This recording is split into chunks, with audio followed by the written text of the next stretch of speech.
أعوذ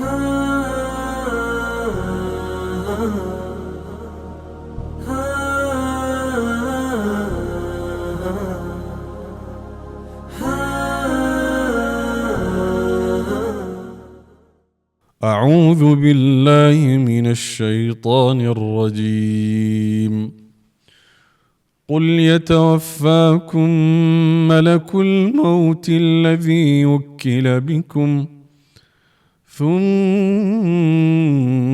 إلى ربكم ترجعون ولو ترى إذ المجرمون ناكسوا رؤوسهم عند ربهم ربنا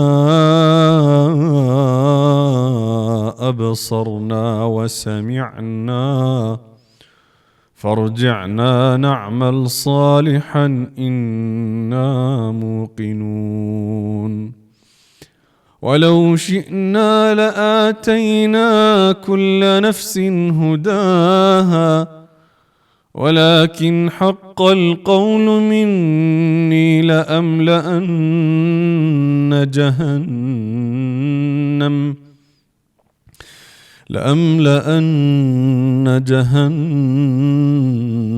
من الجنة والناس أجمعين فذوقوا بما نسيتم لقاء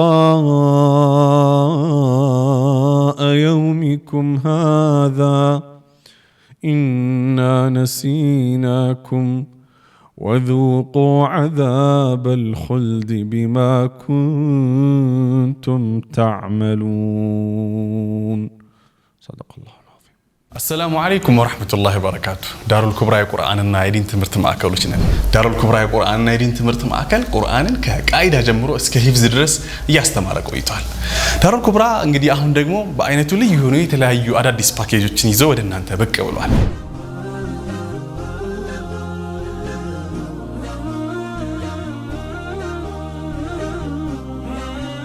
የኪታብ ወይም መሰረታዊ የዲን ትምህርቶችን መታገኙበትን ፓኬጅ አዘጋጅተናል። በፊቅህ በሐዲስ በሲራና በአቂዳ በሰርተፍኬት ደረጃ መታገኙበትን እድል አመቻችቶላችኋል።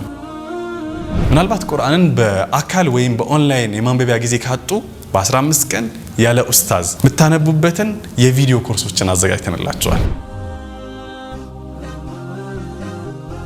ተርቢያ በጣም ወሳኝ ነገር ነው። ከቤቱ ሆነው በኦንላይን ሊያገኙት የሚችሉ የልጆች አስተዳደግ በቁርአን ምልከታ በሚል ርዕስ ትሬኒንግ አዘጋጅቶላችኋል።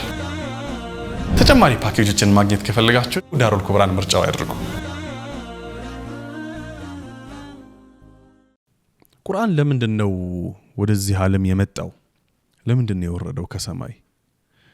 በዚህ ልክ አላህ Subhanahu Wa Ta'ala ክብራችሁ፣ ልቅናችሁ፣ ሸረፋችሁ እውነትን ከስህተት እንደው መታበጥሩበትና ማንጸሪያ ሊትመስ ቢፐራችሁ ከዚያም አልፎ ደግሞ ቅናቸውን መንገድ መታገኙበት በተለያየ መልኩ በጣም የአክብሮት መገለጫ በሆኑ ቃላቶች ያሽሞነሞነ የሚገልጸው ቁርአን ለምንድነው የመጣው? ኦልሞስት እነዚህ ነገሮች እንድናገኝ ከመሆኑም ባለፈ አሁን የጠቀስኳቸውና ሌሎችም የሱ መገለጫ የሆኑ ነገሮች እንድናገኝ በህይወታችን እንደነዚህ ነገሮች እንድንላበስ ከመሆኑ ባለፈ ለምንድነው ብላችሁ ብትጠየቁ ለምንድነው ተብላችሁ ብትጠየቁ ምን ብላችሁ ትመልሳላችሁ?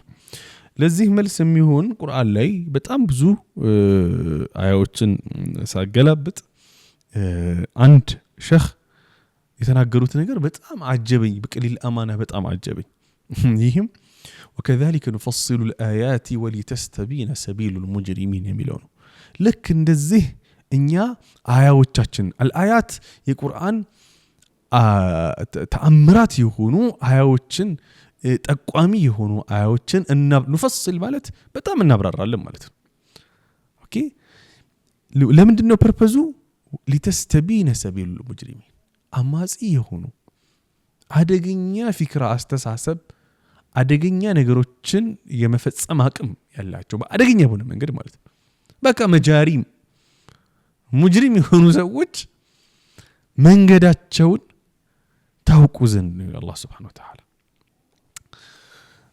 ሁሉ ጊዜ እንደ ኮሚኒቲ ሙስሊሞች ነን እኛ፣ እንደ ሀገር ደግሞ አቅፋን ያለችው ኢትዮጵያ ናት አይደለ?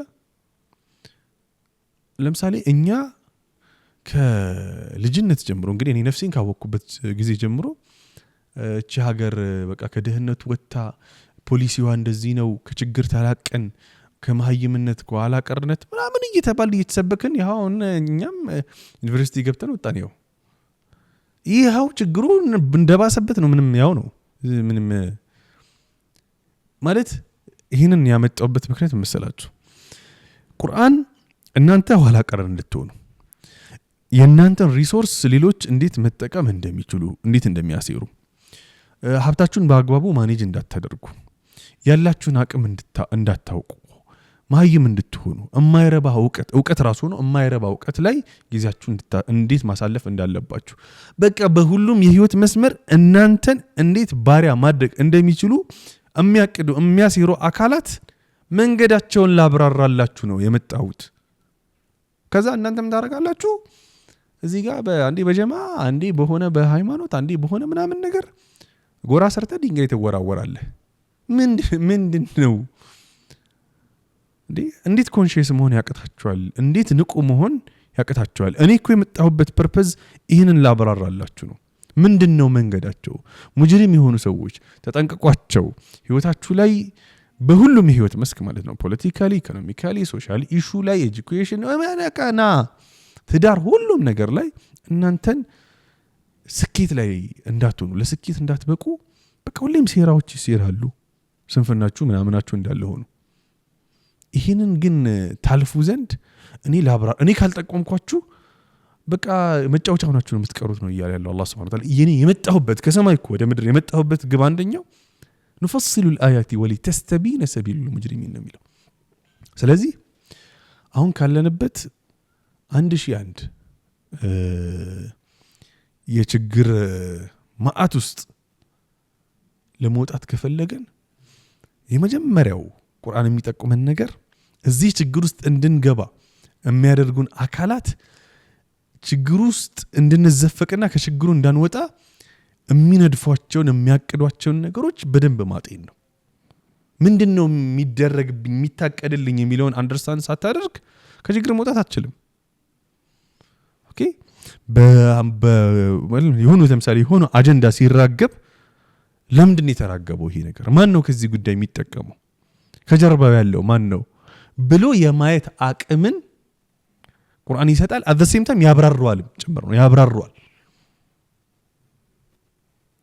ስለዚህ ቁርአን የመጣው ለዚህ ግብ ነው ይላልና በዚህ መልኩ ቁርአንን የማየት የማስተዋል በዚህ መልኩ የማስተንተን ለዚህ ጉዳይ ጊዜ የመስጠት ግዴታ አለበት። ያ ጀማዓት الخير ይህን በጣም አንደርስታንድ ማድረግ ይፈልጋል። إنهم يكيدون كيدا وأكيد كيدا وإن كان مكرهم لتزول منه الجبال حق لا እንዳትሆን ينفقون أموالهم ليصدوا عن سبيل الله كان لليت ማለት የሚበጀተውን በጀት እንኳን እኛ አናቅም። والله عجيب እኮ ነው ቁርአን በየትኛው መስክ ጥሩ ህይወት እንድንኖር ነው ሐያትን ጠይባ እንድንኖር ነው አይደል ሚሻው የቁርአን ግቡ ይሄ ነው አይደል ሐያትን ጠይባ ህይወታችን ላይ እንዳንኖር የሚበጀተው በጀት ينفقون أموالهم ليصدوا عن سبيل الله እንኳን አይገባንም እኛ ይሄ እንኳን አይገባንም ያ ጀማዓት الخير። ስለዚህ ቁርአንን በዚህ መነጽር ማየት በጣም ኢምፖርታንት ነው። ኦኬ ኮንሺየስ መሆን ይፈልጋል ንቁ መሆን ይፈልጋል። የዛሬው መልእክቴ ይህ ነው። ቁርአን ላይ